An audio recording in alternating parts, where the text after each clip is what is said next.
समाज में अच्छे रीति रिवाज भी है और समाज में बुरे रीति रिवाज भी है। ये मत समझना कि आप जिस समाज में रहते हैं और आपके परंपरा के लोग आज तक जो करते आ रहे हैं वो 100% सब सही है। और मैं ये भी नहीं कहता कि आप जो कुछ भी करते आ रहे हैं, जो परंपराएं से आपको मिली हैं, वो सब गलत है। तो इसलिए हम सबका प्रथम दायित्व है कि जिस समाज में हम रहते हैं उस समाज की व्यवस्था सुचितापूर्ण हो, सुचिता युक्त हो। तो इसलिए सामाजिक बुराइयों से हमें दूर उठने की जरूरत है, ऊपर उठने की जरूरत है। और गुरुवर कबीर साहब ने सामाजिक बुराई से दूर जाने के लिए उन्होंने इनकलाब किया। समाज में बहुत छोटी छोटी बुराइयां हैं। सबसे बड़ी बुराइयां क्या हैं? जातिवाद, छुआछूत, ऊंच नीच, लिंग भेद, वर्ग भेद। आपको लगता होगा हमारा समाज इतना समृद्ध हो गया है, इतना शिक्षित हो गया है, तो अब इन बातों की कोई आवश्यकता नहीं होगी। लेकिन आज जरा देखिए तो समाज में जातिवाद, छुआछूत, ऊंच नीच और फिर लिंग भेद के साथ दहेज प्रथा, विधवाओं के साथ अत्याचार या फिर उसके साथ पक्षपात, ये समाज की बुराइयां नहीं है क्या? हम किस युग में अभी जी रहे हैं? किस युग में जी रहे हैं? कबीर साहब ने सिद्धांत दिया, एक त्वचा हाड़ मल मूत्रा, एक रुधिर एक गूदा, एक बूंद से सृष्टि रची है, को ब्राह्मण को शूद्रा। इस धरती में जितने भी इंसान हैं वो इंसान ही है। एक गधा का बच्चा आता है, आप उसको देख करके जान जाते हैं ये गधा है। एक हाथी का बच्चा आता है, उसे देख करके जान जाते हैं ये हाथी का बच्चा है। अरे देखना तो छोड़ दीजिए, कुत्ता भौंक रहा हो तो उसकी आवाज को भी सुन करके आप जान जाते हैं कि ये कुत्ता है। कितना सरल है। जो खुले नेत्र से, खुले मन से जो समझ में आ जाए वो सच, और जिसे पूछना पड़े वो झूठ। जब कुत्ता को देख करके आप जान जाते हैं कुत्ता है, बिल्ली को देखकर जान जाते हैं बिल्ली है, हाथी को देखकर जान जाते हैं हाथी है, घोड़ा को देखकर जान जाती है घोड़ा है। लेकिन आदमी की बुद्धि को लकवा तब मारती है जब एक इंसान को देखता है और नहीं जान पाता कि ये इंसान है।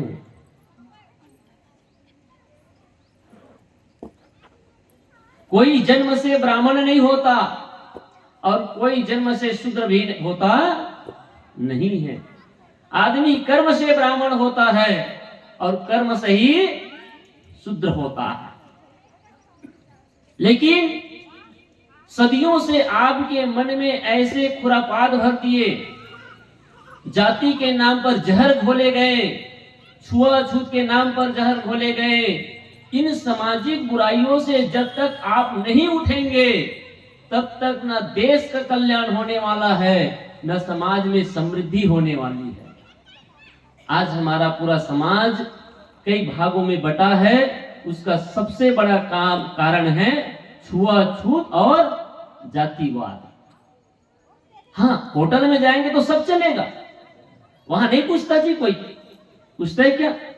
जब बाजार में जाते वहां नहीं पूछते, लेकिन घर में आते ही छुआ लग जाता। मोची का आप जूता पहनते हैं, छूत नहीं लगती, लेकिन मोची का छुआ हुआ पानी अछूत। तेली का तेल छुआ नहीं लगता, लेकिन तेली का पानी छूत।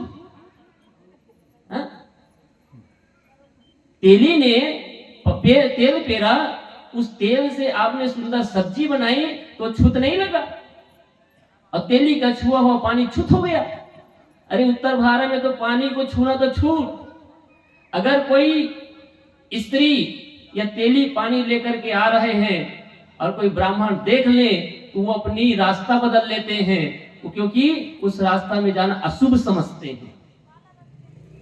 कबीर साहब ने हम सबको झकझोरा और उन्होंने वैज्ञानिक तर्क दिया, और इस वैज्ञानिक तर्क को आज तक किसी ने नहीं काट पाया। क्या कहा? एक त्वचा हाड़ मल मूत्रा, एक रुधिर एक गुदा, और एक बूंद से सृष्टि रची है को ब्राह्मण को।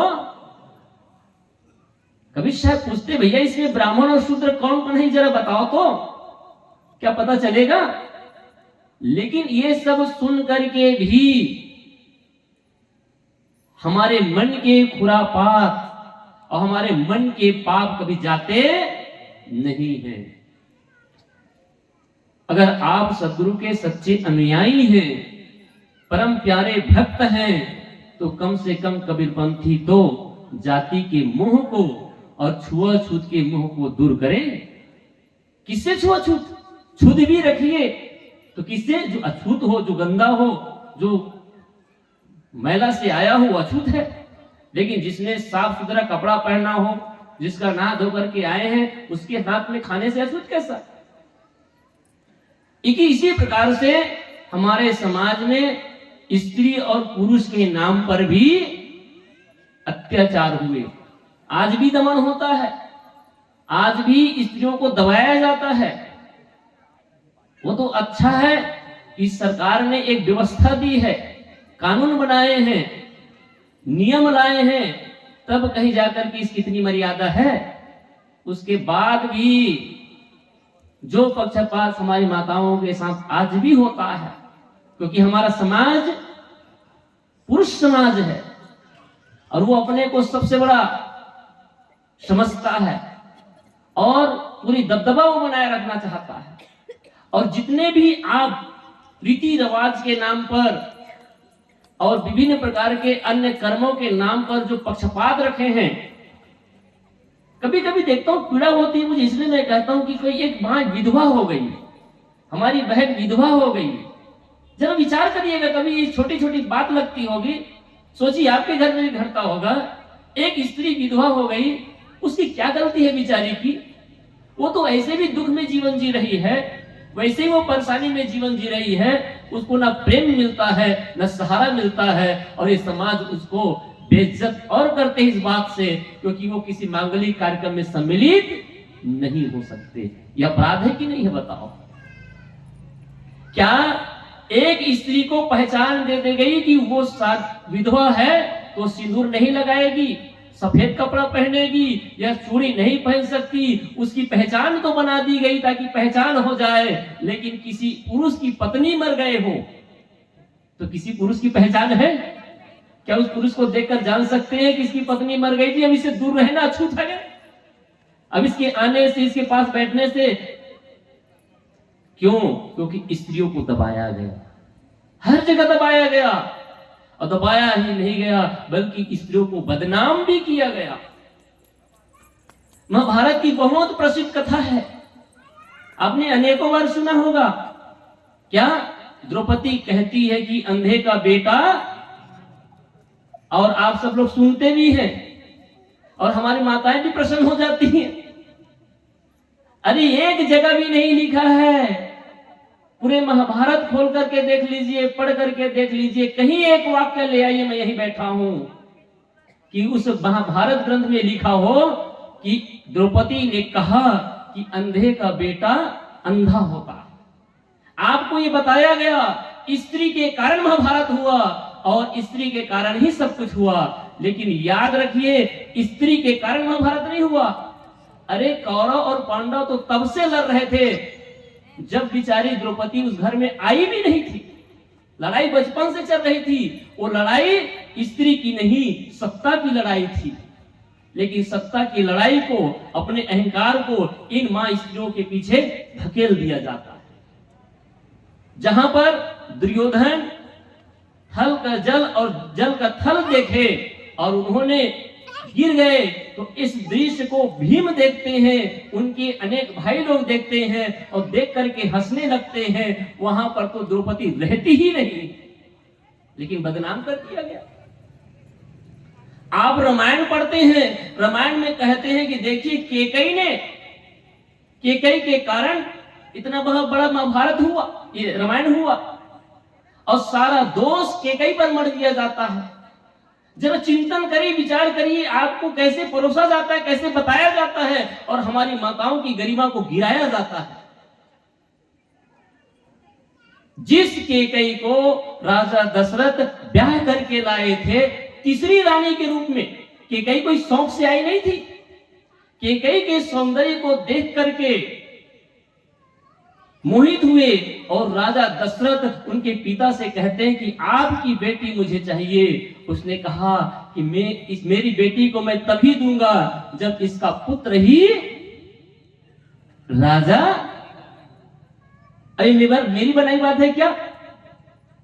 और यही मोह राजा दशरथ को जीवन भर सालता रहा, और जब बारी आई राम को युवराज पद देने की, तो सोचिए, आप जब चिंतन करिए कि मां केकई की गलती थी कि राजा दशरथ की गलती थी। वो मुंह में थे, पुत्र मुंह में भी थे और एक स्त्री के भी मुंह में थे। मुंह में पढ़ करके पूरे रामायण करा दिए, लेकिन राजा दशरथ को आज कोई दोषी नहीं ठहराता और मां केकई को सब गाली देने लगते। राजा दशरथ तब भी मुंह में था, स्त्री के मुंह में, और आज पुत्र के मुंह में है। और इतना बड़ा आयोजन करने वाले हैं, कौन सा? कल आज सभा में उसने घोषणा की कि कल राम का युवराज पद होगा। आप अपने घर में छोटे से छोटे भी काम कराते हैं ना, आयोजन करते हैं, तो सभी बच्चों को पूछते हैं, सभी की उपस्थिति भी दर्ज कराते हैं। आप बोलते हैं कि भैया हमारा बेटा भी नहीं आया, एक दिन और रुक जाइए। लेकिन राजा दशरथ को यह डर था, अगर भरत यहां रहे और भरत को रहेंगे तो उसको देख करके उसके साथ में मुझे पक्षपात करना पड़ेगा। तो उसने नानी हाल में रहते रहते सब काम बनाना चाहा। कि पाप किसके मन में था? कि केकई के मन में कि राजा दशरथ के मन में? राजा दशरथ के मन में पाप था, इसीलिए तो भरत को दूर भेज दिए थे, नहीं तो कैसे युवराज पद देते। कहने का तात्पर्य है कि हमारी माताओं के साथ भी आज भी बहुत सारे अत्याचार होते हैं, सामाजिक कुरीतियों के रूप में भ्रूण हत्या होते हैं। भ्रूण हत्या, और भ्रूण हत्या कब होते हैं? मैं इसलिए भ्रूण हत्या कहता हूं कि जब पता चल जाता है कि कोख में जो आने वाली संतान है वो एक लड़की है, उसको वही मार दिया जाता है। और आज तो बहुत तादाद में चल रहा है। और मैं इसका दोषी केवल भाइयों को नहीं देता, जो माताओं के साथ जो पक्षपात हो रहा है ना, जो माताओं के साथ अत्याचार कर रही हैं, स्त्रियां को बर्बाद कर रही हैं। याद रखिए, एक नारी ही नारी की गरिमा को गिराती है, नारी ही नारी के जीवन को बर्बाद करती है, और नारी ही नारी को परेशान करती है। माताएं, आप जरा आज तो समझ जाइए, अपनी शक्ति को पहचानिए, अपनी सामर्थ्य को पहचानिए, और अपने सामर्थ्य को पहचान के स्त्री समाज को ऊपर उठाने में एक दूसरे का सहारा बनिए। लेकिन सभी माताएं सबके टांग खींचने में लगे हुए हैं। क्यों? आपके गर्भ में जब एक संतान आती है और आपके बच्चे को पता चलता है कि वह पुत्र है, तो हमारी माताओं के सीना चौड़ा हो जाती है, और बच्चा जैसे पैदा हुआ वैसे खुश हो जाती है, और जैसे पता चला बेटी है वैसे वो माँ वैसी छा जाती है। ये भेद है कि नहीं भेद है? उस बेटी को मैंने कई घरों में देखा, लड़के हैं तो उसको बढ़िया से स्कूल में भर्ती करेंगे। पक्षपात कैसे होता देखिएगा, बहुत वैज्ञानिक कारण बता रहा हूं। लड़का है तो बढ़िया से स्कूल में भर्ती कराएंगे, प्राइवेट स्कूल में ले जाएंगे, और लड़की है तो इसको तो पराए घर जाना है, उसकी पढ़ाई पर भी ध्यान नहीं देते। कई प्रकार के विषमता और असमानता से हम गुजर रहे हैं, इसीलिए समाज में अव्यवस्था है, पक्षपात करते हैं। जो समाज में बुराइयां आ रही है ना, उसमें भी एक कारण है पक्षपात। को कारण क्या है? जैसे आपका घर के बेटा, विचार करना सब अपने अपने घर में जाकर के, जो आपका बेटा 10 साल 15 साल 20-25 साल का हो गया होगा, आप उसको जितनी आजादी देते हैं, जितनी आजादी, वो मोबाइल मांगता मोबाइल दे देते हैं। वो 10 बजे 11 बजे 12 बजे भी रात को आते, कभी आप उसको पूछते? क्योंकि आपको भी लगता है क्या होगा, ज्यादा से ज्यादा किसी लड़की को भगा करके लाएगा। आप सुन भी लेते हैं किसी स्त्री से किसी लड़की से चक्कर है, अरे हो जाता है, लड़का है गलती तो कर लेता, जवानी में गलती हो जाता। अपना बेटा से हुआ तो जवानी में गलती, और वही गलती अगर लड़की करे तो हरामजादी मेरी नाक कटवा दी, इतनी मार पड़ेगी, इतनी मार पड़ेगी। ये पक्षपात कहां से आया? मैं यहां पर किसी को सही और गलत ठहराने के लिए नहीं, बल्कि सत्य को उजागर करने के लिए जो हमारी समाज की जो भावना है, जो व्यवस्था है, उसको बता रहा हूं। जब तक एक लड़की और लड़का के साथ भेद मिटा करके, लिंग भेद को समाप्त करके, दोनों को सही सम्मान और आदर नहीं देंगे, सही दोनों को अच्छा प्लेटफॉर्म नहीं देंगे, तब तक हमारा समाज सही ढंग से ऊपर उठ सकता नहीं है। जितना लड़की को आगे बढ़ना चाहिए, उतना लड़के को भी आगे बढ़ना चाहिए। और मैं तो कहता हूं, जिस दिन जितने आप अपने लड़कियों पर केयर करते हैं, ध्यान देते हैं, उसको बरसते और रोकते हैं, अगर उतना ही आप अपने बेटों पर ये नियंत्रण रखना प्रारंभ कर दीजिए, मेरी गारंटी है हमारा समाज आज ही सुधर जाएगा। लेकिन अगर एक बेटी बिगड़ती है तो किसी घर का बेटा ही बिगाड़ता होगा ना, सही कि नहीं? तो एक भेद क्यों है? इसलिए मैं कह रहा था कि पहली विषमता, पहली बुराई सामाजिक बुराई है। जिस समाज में रहते हैं उस समाज में शुचिता चाहिए, और शुचिता रखने के लिए हम अपनी आदतों से बाज आए, अपनी आदतों में सुधार करें। जो हमारे मन में खुरापात है, हमारे मन में जो पाप है, हम भगवान के भक्त तो हो गए। कल साहब ने दोहा कहा, कामी कोदी लालची इनसे भक्ति न होए, और भक्ति करे कोई सुरमा, जाति वर्ण को खो करके, कुल के अहंकार को त्याग करके, जाति के अहंकार को त्याग करके ही आप भक्ति कर सकते हैं और भक्त बन सकते हैं। सबरी किस जात की थी? एक भिल्लिन थी ना। और सबरी की बात आती है तो यह स्मरण भी आता है, सबरी एक गरीब घर की भिल्लिन जाति की एक लड़की थी, साधारण सी। उसकी शादी होने वाली थी। जब उसकी शादी होने वाली थी, हल्दी शरीर पे लेपन था, वो अपने सहेलियों के साथ घर से बाहर निकलती है तो देखती है कि घर के बाहर में बहुत सारे जानवर बंधे हुए हैं।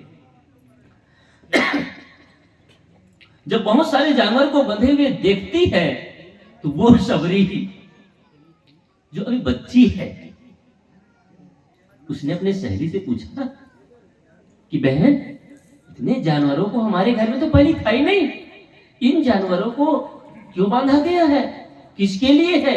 उसने कहा तुम्हें पता नहीं? कहना अरे तुम्हारी शादी हो रही ना, हाँ, तो बारात आएगी, दूल्हे आएंगे, तो उसके स्वागत के लिए इसको मार करके खिलाने के लिए ही इन जानवरों को लाया गया है।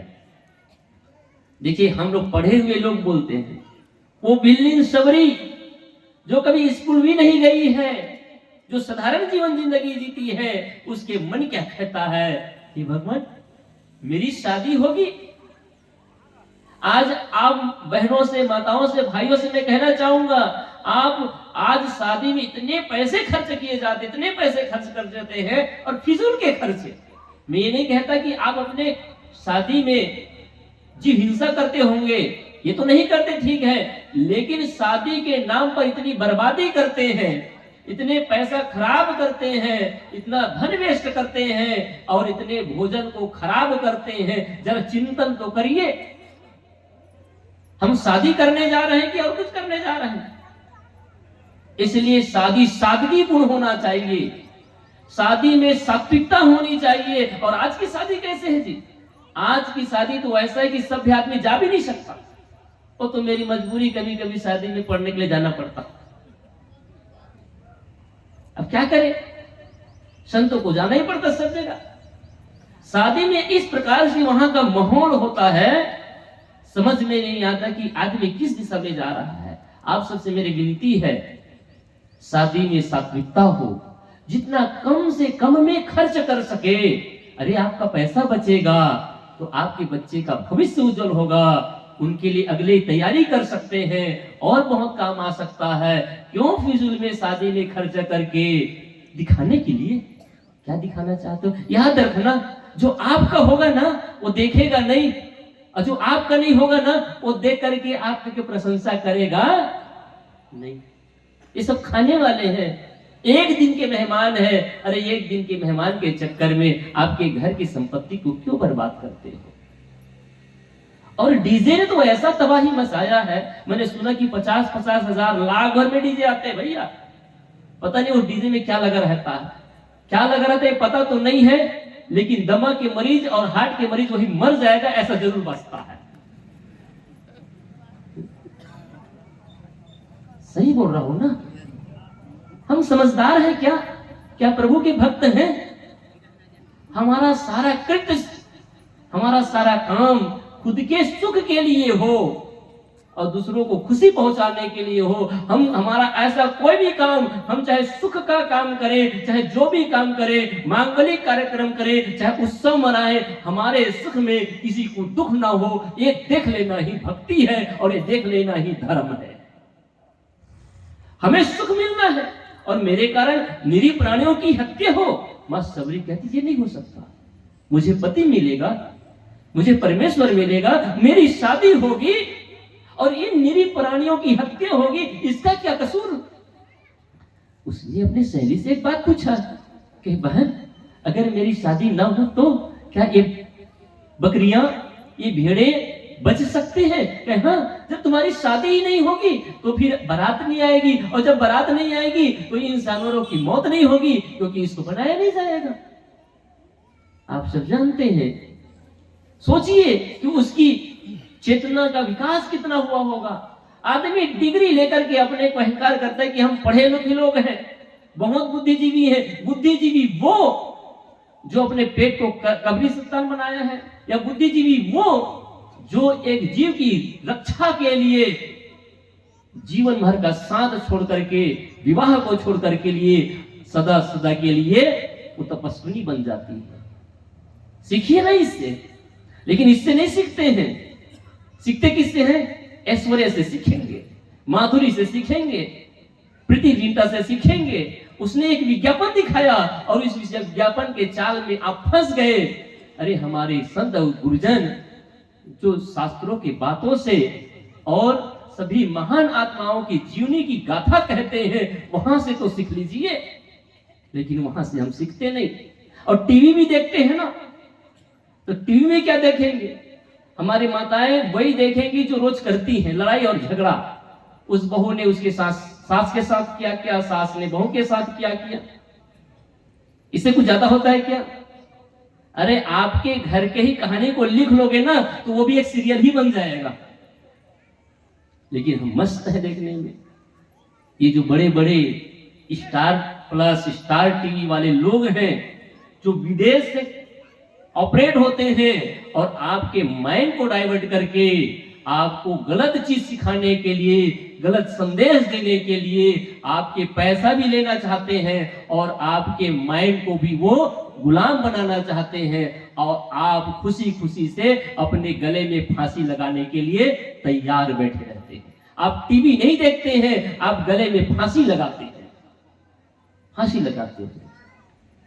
और ऐसा वो ऐसी जगह बंद करेंगे ना सीरियल को, कल देखने के लिए मजबूर कर देते हैं आपको। सजा है कि नहीं बताओ? आप वैसे ही तड़पते रहते हैं, आए अब कब आएगा, फिर कब आएगा।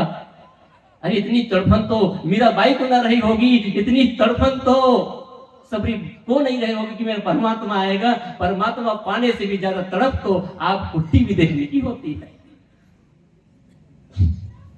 सबरी बाई, सबरी तुरंत उस घर को छोड़ करके जंगल चली जाती है। और हम कहां हैं? उस जात की शूद्रा थी। मैं कह रहा था कि भक्ति कोई भी कर सकता है। भक्ति के लिए ना स्त्री चाहिए, ना पुरुष चाहिए।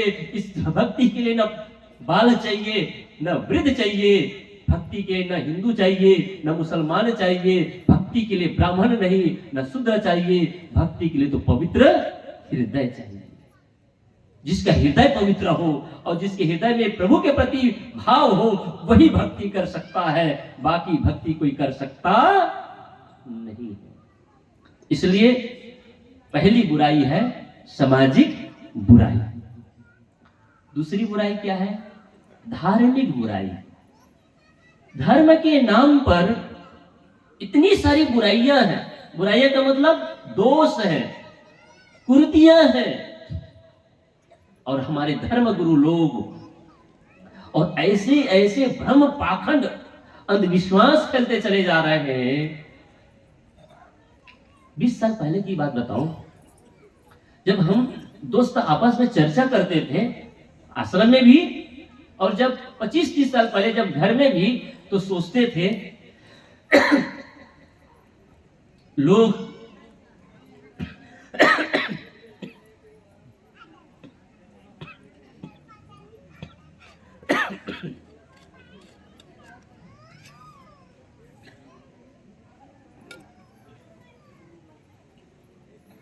लोग शिक्षित होंगे, जागरूक होंगे, तो हमारा समाज सुंदर हो जाएगा और सारी भ्रांतियां, पाखंड, अंधविश्वास दूर हो जाएंगे। लेकिन आज के दौर में सोशल मीडिया ने, टीवी ने भ्रम, अंधविश्वास और पाखंड को और जड़ तक पहुंचा दिया है। पहुंचा दिया कि नहीं पहुंचा दिया? पहले के लोग उतने भ्रमिक नहीं थे, उतने उलझे हुए नहीं थे जितने आज के लोग धार्मिक दृष्टि से पंगु होते चले जा रहे हैं और अपने को बांधे हुए हैं। धर्म के नाम पर जितने प्रकार के पाखंड है, अंधविश्वास है, और ऐसे ऐसे अंधविश्वास है जिसको क्या कहना। मैंने देखा है आजकल एक नया प्रचलन चल पड़ा है, पैर में काला धागा बांधने का। आज तक समझ में नहीं आया। मैंने कई लोगों से पूछा, किसी ने सार्थक जवाब भी नहीं दे पाया। अब करिए, करने के लिए मना नहीं, लेकिन करने के पहले विचार तो करें। मैं इस विषय को आज इसलिए उठाया, 1 महीने के अंतर्गत मैंने अखबार में 3 बार पढ़ा, कल के परसों का ही अखबार है। 6 महीने के अंदर में 8 ऐसे दर्दनाक घटना घटी, तांत्रिकों ने कई लोगों को मार डाला। आपने भी पढ़ा होगा। क्या आपको दर्द नहीं होता? तांत्रिक लोग आपको ऐसी ऐसी उलूल जुलूल बात करते हैं और कहते हैं कि अगर तुम अपने पोतों को मार दोगे, एक आदमी तो अपने ही बच्चे, भतीजे को धड़ से अलग करके रख दिया, उसके सामने बैठा था। एक ने अपनी मां को मार दिया। और अभी अभी ताजा घटना आपने 1 महीना पहले पढ़ा होगा कि 4 आदमी थे, 4 ने तांत्रिक के पास गया, उसने रस्सी से खिंचवाया और 3 लोगों ने जोर जोर से खींचा। एक ने डर के मारे भाग गया, बेचारा तो बच गया, और ये डर के मारे खींचते रहे, तीनों मर गए। आज के जमाने में भी टोना टटका, जंतर मंतर, भूत प्रेत, टोढ़ी टोढ़ा, कितने प्रकार के, देखिए सब भ्रांतियां पाल रखे हैं।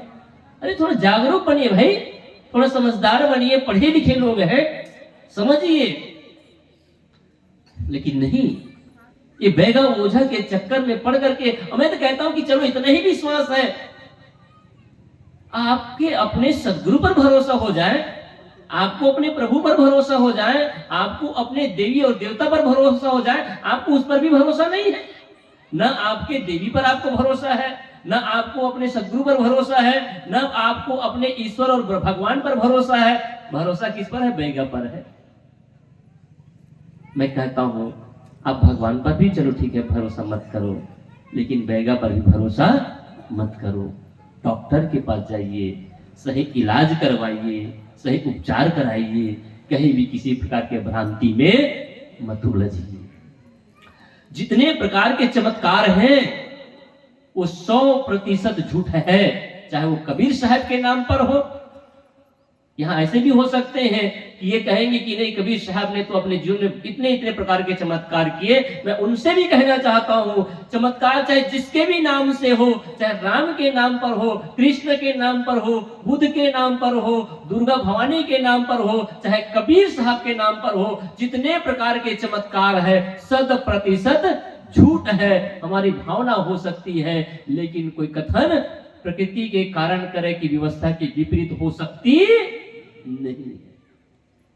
इस बात को मानेंगे कि नहीं मानेंगे? क्या आपको यह बात सही लगता है अगर कोई कहे कि केवल पूजा के नाम पर आपका बेटा पास हो जाएगा, तो आप क्या इस बात का समर्थन करते हैं?